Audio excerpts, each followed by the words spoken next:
Là, et là, ça n'a pas si. Il y a un angelo au les quatre sans que au coup t'en il a fallu. Mais tu sais qu'on a le balikamba fallu, il a comparé, il a dit ceci, à l'objet qu'il fallait aller JB, à l'objet qu'il boye. Alors que c'est une réalité. Vous considérez ça comme une réalité. Vous êtes face, musicalement parlant, vous êtes face à un adversaire comme Fally, où il a tout pour lui, il a pris tout en otage. Fally les noms. Vous êtes des grands qui avaient marqué votre époque. Alors, Makamwe Balouki, autre temps, aujourd'hui, on vit l'époque d'un monsieur jeune qu'on appelle Fally. Depuis quelques années, bien évidemment, c'est Fally qui est assis sur le trône. Rien qu'en regardant ce que Fally fait, au monde entier, monsieur Bélé, que ça soit, ça dit, grand ou petit, ils sont même pas à la moitié du travail qu'il fallait en train d'accomplir. Arrêtez la musique. Arrêtez. Katazoba. Big up, bonjour Mbote à toute la Boalwood family, à toutes les personnes qui nous suivent en ce net moment. Topesi bino Mbote, Oezali chaîne Nabino, Katazoba votre chronique intello avec la gourou du temple Bissoana Tozongi sous son nouveau numéro pour notre plaisir à nous tous. On est ensemble, il n'y a pas de souci.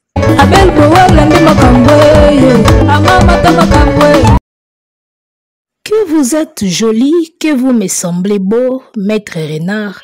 Azo continue kaka ko flatter messieurs les corbeaux. Ah, les corbeaux et le renard. Et maître Charlie continue toujours à vous flatter, maître Aigle, système K, les corbeaux et les renards. Que vous êtes jolis, que vous me semblez beau. Mesdames et messieurs, nous y voilà, nous sommes de retour. On va essayer de recadrer certains propos au Isa Penana Mupandi et tout ça langoka bomo misano ndeto pakolango couleur. On va balancer les vidéos, on écoute et moi je reviens tout juste après. Ponako pakolango ba couleur kande tout ça lango kitoko déjà boyebi. Est-ce que JB n'a profil? Rien qu'en regardant ce que Fally fait, grand ou petit, ils sont même pas à la moitié du travail qu'il fallait en train d'accomplir. Un grand groupe comme celui de JB, dans la politique de communication, et JB ne fournit aucun effort.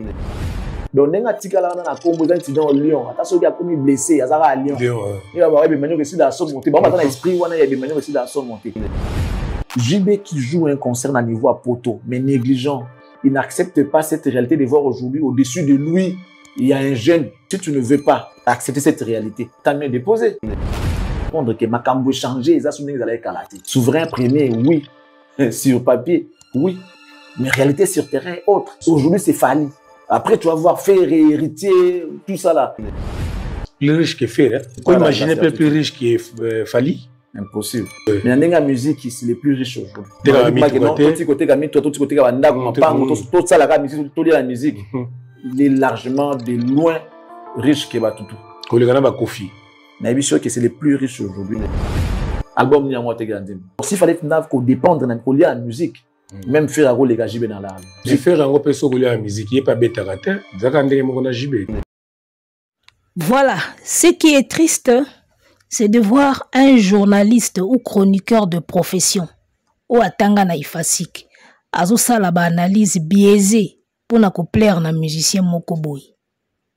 Eloko biso ba youtubeur na ba youtubeuse toko sala. Ngana lobango biso toza ba youtubeuse simplement. Totangi makambo mususu. YouTube tokotaka cop. On a le droit de faire du n'importe quoi. Mais bato loko la ba Charlie Prince, bato basali journalisme babandi na TV, batangi yango na ifasik. Kosala ba réflexion moko terre à terre loko la mwana primaire, ba analyse moko biaisé ka pona ko lécher makolo ya Fally. Eza mawa pona Congo. Oyebi na vie na makambo tosalaka oyo ya ba analyse oyo. Minimum ya dignité ezalaka important. Ba fanatique bana besoin nango te. Pona ba fanatique kitisa dignité yo tombolaka artiste na ye. Bango ya arrangera bango. Ba fanatique batala yango te. Elo moko ambasi alobaki abi ba fanatique pona bango nde na longwa boy. d'abima mabe pour na bango naza pressé. Donc fanatique ako préféré mutu lokola ambassi abima suki apembe asimbi nzete mais azaka na orchestre fali alongwati. Ça c'est les fanatiques. Donc fanatique pour na ye kiti sa dignité na oti le niveau ya mukadi. Kiti sa na dignité na onde ba kitaka pantalon mais yo kumisaka artiste na ye. Ils s'en foutent de votre dignité. Mais na ba analyse tout ça là ka. Okoki ko flatter artiste. Mais il faut bon ça la effort que l'artiste ba mon appel moi partie à dignité na yo eza. Et puis ça rappelle mon tout valeur. Bandeko bolimbisi grippe moko ezo beta ngawa eza épidémie. Et na bité na minute so c'est 4 ici de Kinshasa parce que na Brazzaville je vous dis que eza épidémie. Grippe moko ya osaranate ezo beta koto. Grippe eni atanga mabe. Siko biso ba otolala na mwa climat pour na ba chaleur ya ba palais oyo tala kaka na ba moya mikolo na ba mbula donc ezo sunga biso te quoi. Alors j'étais en train de dire au moni tant to sala ba analyse ata to ko flatter ba musicien to bombaka une partie à dignité pour na biso et puis ça rappelle motu valeur. Fallait ata yokio à sentir que quelque part tu gardes aussi ta dignité. Fais ata zoyo kayo ayo kape ko na moi dignité na yo. Kofi ata zoyo kayo inosbi wera jibe bato wana tu balanda biso bayo kakebo azo flatter mais au moins azata na moi dignité na ye. Ce qui artiste à comprendre que ozo flatter sans dignité. Ndesika mona opena bi tawo. Ekitisaka et c'est ce que je remarque na Charlie Prince. A comment ne atala ko ya fali, a comment na flatteur ya fali, sans à réserver à moi côté wana ya dignité ya mouké. Et c'est ce qui est dommage au fait, parce qu'il y a des journalistes ya TV, moi na ifasi katangango. Alors bango jour wana ke bino boyeka YouTube nga pene za musala nanga. Siko yo mutu za musala na yo tandingo kenango. Nga kutuna nanga fier ya oloba ke chronique ya musala nanga te. Et ata na foti kisi ata na sale yango mabe, je m'en fous na leki nzela. Mais yo siko ba kiza musala na yo. Eza soni quand tu flattes Fali, tikala kata na moi parti na ya dignité. Parti na ya dignité eza nini? Oko flatter ye mais lobaka makambo ota mususu ye mo pe Fali soka tali abi awa penza. Eza vrai. Awa pene loko alobi et touchinga. Bokenda nango pena obongo pona ko sauver ba dignité na bino. Charlie pense à combien talaku na niveau moko na ebisaki bino même Mombaya peut reprocher 2-3 trucs à Fali mais Charlie ne le fera pas. A komi pena ndeye o abenga mbwa ya matoi ipota nde mbwa moko ya matoi ipota ndenga komi kote ya Fali flatteur ya nyama sans dignité likonango. Charlie Prince, na évité soko koyokanga. Analyse ozo sala ya JB. Osali yango terre à terre. Osali yango lokola janvier wazana kisinjora. Osali analyse lokola mono lobaka pa nani o pa mission o nani o. Sadi ke ozo sala analyse terre à terre lokola ba YouTuber. Or na ndenge na yo ya journalisme osala il fallait pas. Mais moi je comprends. Déjà soki muta osala ba faute ya français. Ozomona, siko aokende na analyse musika ndenge nini. Tango ozo ba Fali qui est assis sur le trône. On ne dit jamais assis, on dit assis sur le trône. Na français, il y a des moments où i ezalaka i, u ezalaka u. Ya lokola amour illusoire. Il faut tapena monoko songe u. Illusoire. Amour illusoire. Obani na i, opandi monoko i, apoche monoko songe illusoire. Biso ba ototanga mo antique, il faut to yebisaka bato ba yebite. Ndenge makambo eloba maka. C'est important. Il y a des mots où se prononce i, opandi pena monoko na où se prononce u oche monoko songe. On dit pas quand on dit assis, il faut pena opanza monoko oche pena i, assis. Assis sur le trône. On dit pas assis. De place on attend aux autres Fali qui est assis sur le trône, mon ne pene que songe, au lettre U. Non, on dit assis et non assis. ozaka pe na ba faute mingi ya français na mona abwe na beta nanga onka kara, mais moi je comprends. Oza pena na difficulté français chez Charlie Prince français kula ate lo kwa nati lo koli. Bo comparer bango bo mona mamna oloba. Nati lo koli français kulaka. Charlie Prince atatabanaka. Et un journaliste comme ça déjà ngabilo musolo ba etona na ngongati. Wa mukolo na âge mais so to yepe na ni na ndinga na olekao. Na mayele peso kebi peti na olekao. Oza mukolo na âge ndako boya yote. Mais l'intelligence ezaka na âge te. Leki akoleka pe mukolo na oyeba na savoir et puis na intelligence. Ya ndingi nzamba sala. Donc, c'est la première des choses on a linga qui n'a reproché na Charlie Prince. On dit pas assis sur le trône, on dit assis. Donc côté on a bongisa ozaka na ba faute mike ya ndingi wana ya diction na ya prononciation. Il faut faire très attention. Voilà de 1. De 2. Je vais te montrer que analyse au sali est biaisée. Parce que nga simple youtubeuse, mais na au salango mieux que yo mutu journaliste osa censé au salango bien. Eh bien, à part le fait qu'il y a que flatter Fali, il faut tcha combo na partout. Tu peux faire une analyse, il y a JB piana sans autant Fali et puis kitoko. Actu du net basala kiango. Actu du net basali live moko balobeli ba sujet nyoso ya actualité balobeli JB piana ndenge concert est raté. Ils ont reproché à JB ce qui est reprochable à JB. JB a ba défaut tala et belé. Donc tu n'as même pas le temps de citer Fali na mamba JB parce qu'il y a tellement de choses à dire sur JB seulement. Ozomona, JB piana a tellement de défauts, a tellement de failles na groupe na na makam na que tu as tellement de choses à reprocher à JB sans pour autant que tu simba mamba Fali. JB a beaucoup de failles, JB a beaucoup de défauts, JB a beaucoup de négligence. Ozomona, il y a tellement de choses à lui reprocher. On a aucun pas bande actu du net. Oh, bisonne sopé tozomona boy. Tu peux reprocher à JB des choses sans que tout ça la lien à Fali. De ba lien wana sali wana capo flatté. Alors que na ndenge na yo journaliste professionnel, soi-disant professionnel. Yo il fallait pena au sala analyse moko bombé sur JB.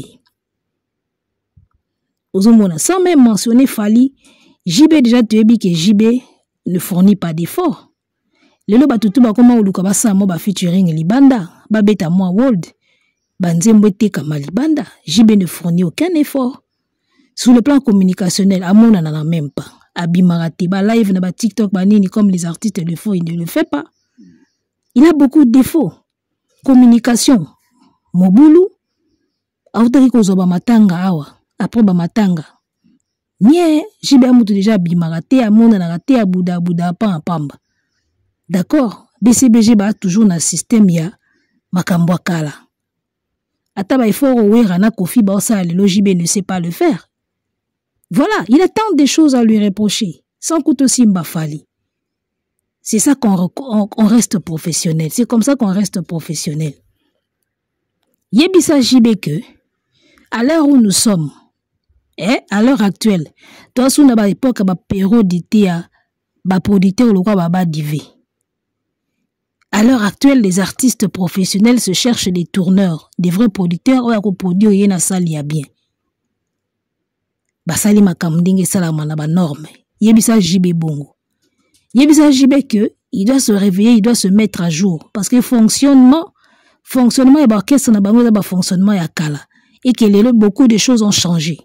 Il faut côté à la page. Ça, c'est tout à fait normal. C'est tout à fait normal. Même si tout aux mona. Déjà, on a monaka JB abeta na poto, ba divé à l'équipe émission. Natala Rande ba divé à zo s'exprimer, ndinga zo loba na modèle et affiche à ça, la JB ya mabe, na ba ikanabi, ça c'est trop archaïque. C'est trop archaïque. Et belé ba se peine na bankou tout concert en gros à la tête parce que abandele puis ça la makambo bien. Même la petite salle là na niveau à JB c'était pas propre. Ça c'est des choses qu'il faut dire à JB sans citer Fali. Na niveau à JB Madeleine T, na niveau à JB Arena Grand Paris Ezawana Didas Ezawana. Oui Rasson le fait. Oui Rasson nous a montré que malgré ba époque les cas mais na kingenge na biso ndambo etikala wana on peut faire Arena et voilà. C'est ce que JB ne comprend pas. Et c'est des choses à lui dire, que mets-toi à la page tala werason ndenge makambo ezokende moninga no bozalaki na pigen na wenge. Tu peux au moins citer Wera pour parler de JB parce que tu es place Baouta, tu es ndenge wenge ezala. Mais parler de Fali, quand tu parles de JB, en tout cas ce n'était pas aussi nécessaire que ça, mais il faut ramener Kakombo Fali na makamba JB pour Warrior ACP là. Ozoma ndenge biaisé analyse. Un professionnel, soi-disant professionnel, le rôle à Charlie Prince, il faut qu'il y ait une analyse sur le plan concret. Oui, si JB, à l'heure actuelle où nous sommes, il faut un tourneur, il faut un producteur, il faut ceci. Pourquoi il faut ceci? Parce que tala concerne yo. Et moi, soldat, ou te sala yo bien, et puis ba comptabilité, ko salo bien, ba makam. Ok, pendant la biso sur le plan professionnel. Ou là qui si ba makambo, il faut ça là haut sur le plan professionnel et ko compter. Au moins, Charlie pense ça, ba jibe ba na ba idée akala. Ba jibe ba na ba expliquer ya kala wana. Jibe tala Fali. Bazo ko sala ta o Fali a salité na 50% ya Fali te. Donc analyse ça ya jibe, mais o ka tala Fali. Là, qui s'agit de qu'est-ce qu'il est censé faire concrètement. C'est comme ça qu'on aide un artiste. Yebise que JB, il faut qu'on tabouille. Les cabouilles, ça la bouille. Pourquoi qu'on ça la bouille? Parce qu'il faut payer ça au bouille. Et qu'on zongi ça au bouille. Parce qu'il faut mémo awa. Moi, il faut y awa. Et qu'on mémo awa. Les qui sur awa. Moi, il faut qu'on me place au. Et qu'on côté so bouille qui na au bouille. Au moins, il faut qu'on ça lango. Et qu'on zongi c'est le bouille. Et bendeli au bouille. C'est comme ça qu'un professionnel doit faire son analyse. Yo ya kate ba comparaison mo terre à terre tala Fali et bon écoute ba jibe bana ba sumo ya kala jibe za na négligence yo yebisa ende qu'est-ce qu'il est censé faire ba rojenga ndwana na so comprendre te communication mabe bino boza bato boko sala ba analyse biaisé bongo te botikela ngo ba youtubeur bino fo bosala ka ba analyse na makambo à l'appui. Il faut que la analyse na makambo à l'appui actu du net kutu na sepel na analyse actu du net ki ayo. Au comité terre à terre, au moins ils sont ozo les qui sa flatterie liboso et analyse au coma trop terre à terre.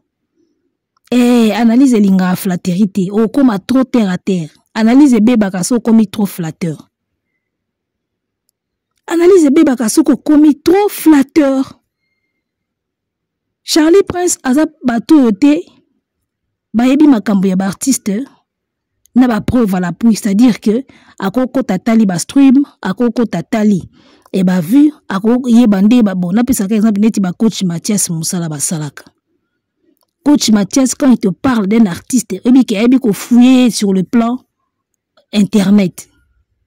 Sur ba Charlie Prince manque y internet, ba côté ce qu'on analyse moko boya, tala Fali, asala ta 50% ba bazo ko sala te, jibe paresseux, jibe boye, jibe un esprit akala, wana ba analyse ya simandako. Un professionnel, un journaliste, ce qu'on sala analyse, il faut pesa ka biso ba piste.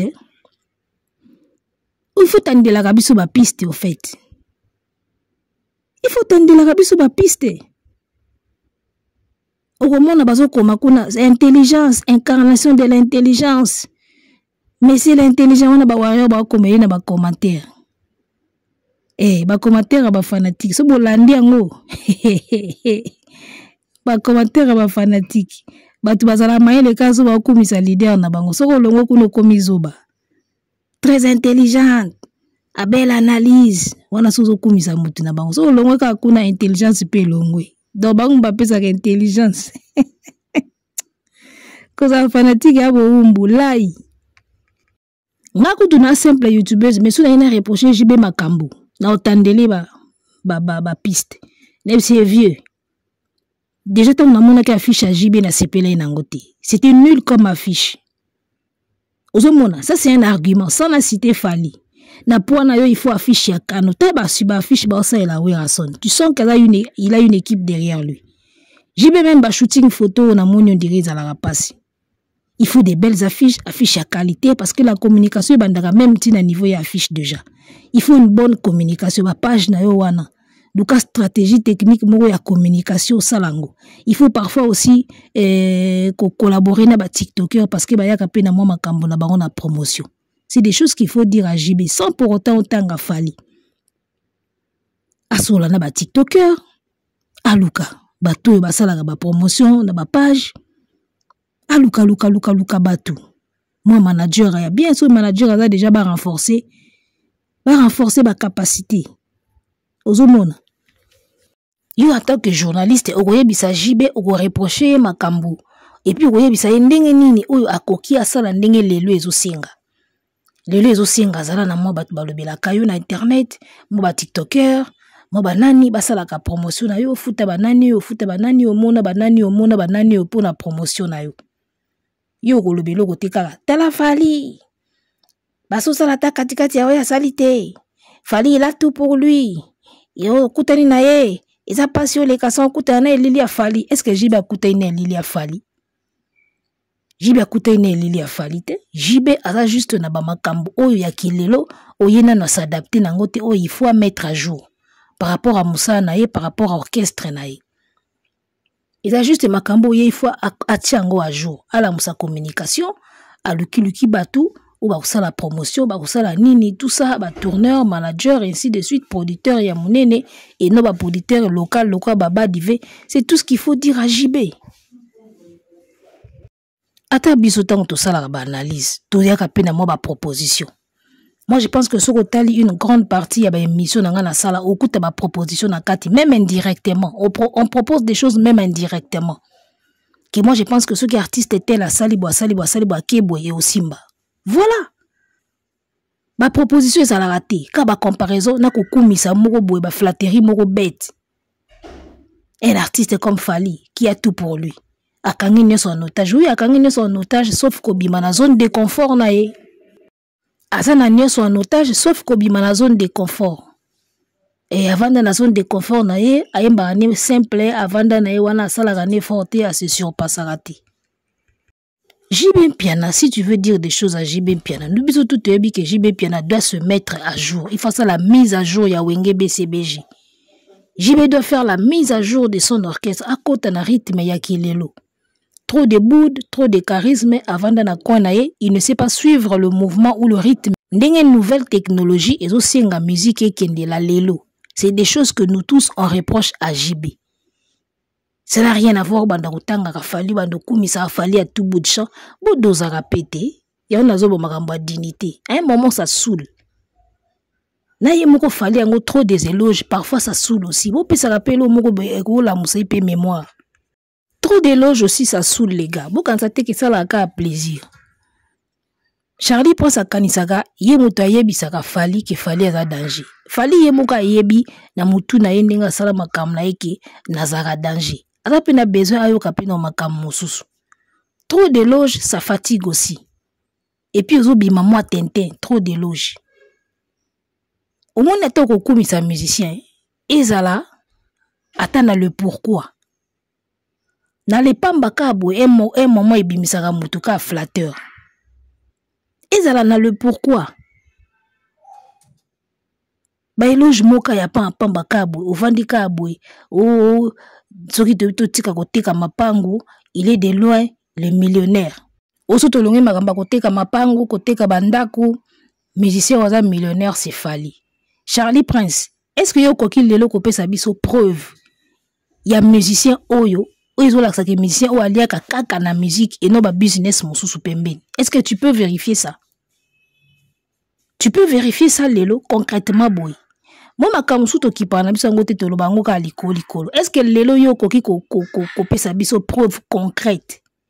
Oye ba ke musicien oyo en tout cas lia ka na mbongo musique oyo asala ba cop musu pembeni. Est-ce que tu sauras vérifier le quoi? Parce que tu es ba musu ba mema bangolo baza. Basala ba kopa ba voyage baza na autour ya musique ba kopa belé tourna ka autour ya musique. D'accord, moi ndambo mbongo musique ko kotisa mais ba mbongo misusu et utaka pena ba kopa musu ya pembeni. Et aujourd'hui tout ça na profiter aux musiciens moko yo yebisa biso que moni kopa nanga na oyo na bandango yango nde mute kotila nga boy to boy te musique mute pesa ba musicien mbongo. Mais est-ce que kaka mbongo musique ndi zo continuer ko faire vivre bango aux assure? To ba développer ba cop mususu pembeni a vu moi cacher bien na créer moi bilanga nanga ndunda azui moi caché moko ya bien na concert na créer moi alimentation nanga ale bambongo wana d'accord et bandi pe ko se mélanger na bambongo ya musique et puis si bango mbongo eza pasi pour vérifier kaka oh eza ka mbongo ka ya musique kaka nde muté komisi eboy ou alors bango tout musique ka nde komisa bango bongo parce que soko ozui na mbongo ya musique osombi lupango otie locataire eza ka musique soko ozui mbongo na musique osali chambre froide et comme okota mbongo eza ka musique sikoyo à quel moment un artiste musicien azolia mbongo ya musique et à quel moment batu mususu ba musicien mususu bazolia mbongo ya musique te parce que artiste logo la faire na mona te place batikela héritage ya famille que papa atikeli héritage moko bo ya famille batikeli bango commune mobimba bakabola bango na bango commune wana yango epesa ye mbongo akoma we akomi lelo koyoka déjà histoire na yenga kemba ça prouve que tout ce qu'il a aujourd'hui musique nde epesi yango siko bino à quel moment bolobaka ke o nde aliaka mbongo ya musique o ba vivra na ba cop mususu mais cop mususu wana ebotami ka na kati ya mbongo ya musique mutu déjà akola na pasi akola na presque na rien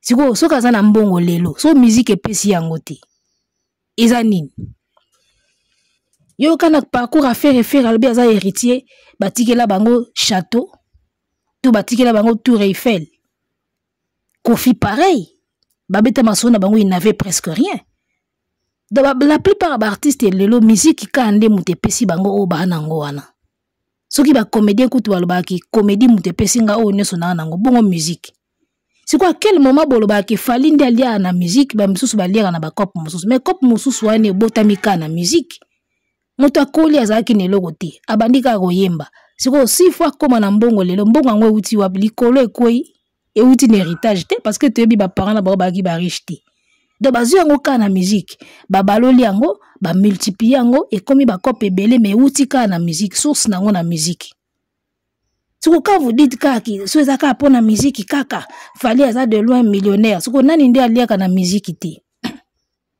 o to vanda bo to moni ke papa na bango azalaki ministre moko ya Mobutu atikela bango commune mobimba nani ba misi ebele ba uti na ba vie pasi tout ce qu'ils ont aujourd'hui musique nde pesi bango yo ka musicien moko aza mwana ya ministre ya Mobutu to mwana ya colonel moko ya Mobutu papa na bango atikela bango o kutu ba mouvancier batika ba obotola bana ebele ya bakonzi epoka Mobutu botola bango ba mapango ba biloko de ba musicien na biso o ba vivre na ngo lelo musique nde pesi bango kalikola flatterie o so to longoli makamba koteka mapango bo mapango affaire euti wapi euti ka na musique ti euti ka na musique ba flatterie moko esanga na mutu na makolo mutu auti na vie ya pasi abandi osala musique siko o azala ngo nyoso lelo so euti na musique te euti wapi basa ba héritier na ba héritage ya makasi te euti kaka na musique avant olobaki musicien wana aliaka na musique te aliaka na bakob mususu il faut toye ba parents na ye moko oyo atikela ye héritage ki papa na bango atikela bango building atikela bango immeuble Sozacom ya bango wana to olobaki mbongo ne euti papa na bango euti na musique te mais toyebi ba parents na bango bazalaki pauvre c'est que tout ce qu'ils ont aujourd'hui euti na musique soko ki beta na poto bapesi yo mutuka bapesi yango na musique oteki mutuka wana obina somba mo lupango nanga na tia ba locataire nazwaka $1000 nanga mo 1 franc nanga na fin du mois euti ka na musique euti wapi okibeta concert moko kingandi ozi mwa contrat mo producteur moko produit yo boy ozi mbongo na bibi na sala mo bilanga ndunda na sala mo alimentation mo chambre froide euti mbongo musique ti ya potango chambre froide wana ezobota ezokotilo mbongo wana susu yango ozozongisa su na musique pe ezobimiselo yango mbongo etourna a bongo siko o bino bolo baaki baliaka na musique te mbongo yango eutaka wapi basala ni ba faux $, eutaka neti wapi mbongo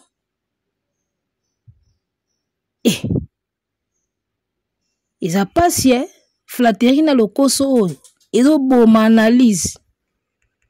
Alors, ce qui est arrivé à Papa Chéri Jibé Piana, c'est triste, mais c'est bien. parce que il faut abandela aluka sali ya munene o eza na poids na ye.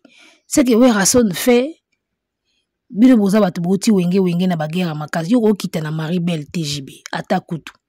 Donc c'est bien ebandela pour luka sala munene o communiquer bien bana BCBG baya pour wenge eza wenge etikala wenge. Wenge etikala wenge po osala les choses bien. Et ça lika bien ninge simbité pour prochainement ça asko makambo bien parce que ça louane yaki mukie po na yo. Vérité za yango wana. Alors, je voulais qu'on finisse avec cette petite réflexion. Balobi JB aliaki Séguin pour un concert. JB ali Moana, paix à son âme Océane, paix à leurs âmes pour un concert. Si on n'est ni batu, balie bango pour un concert, mais concert billet te kamikati. Moutalier Dromer pour na abeta concert na poto. Moutalier Moana pour abeta concert na poto. Batie concert, batie date, billet te kamite, visé ezomite, concert est comme reporté. Ce que batouana ou balia qui soit disant balia qui bake pamba. Tout réfléchir nan. Alors moi j'ai une théorie. Soit tolobaka bilobe la na communauté na biso, toyebi na biso réalité te. D'accord? Soit kisi existera nango pété parce que tout le monde pena débat tu bakei metala concert ndingi pesité. Concert epesité. Soit tolobaka biloba loba na communauté, soit aliaki na ye bango te bakufaki na bango na makamu na bango po tomoni concert ndenge epesité. Soit soki ndenge batu balobaki aliaki bango po na concert alie batu o il fallait pas lia babebiseli ye concert mais est-ce qu'il a na sens? Ou soit tozongi na théorie ya vie na biso Suzy Kaseya ke kisi existaka te. Talent ka ndi existaka. Savoir faire ndi existaka. Kisi za illusion. Baolaki so illusion bakopeso illusion bakosala onetike kosala mais en réalité esalaka te. Parce que soki kisi esalaka kolia mutu esalaka. Donc ba règle nyonso ya communication tobuki yango mais kisi esali. Ozomona ke tango papa chéri a communiqué te batu bayebi te ka obeta. A communiqué te billet te kamite.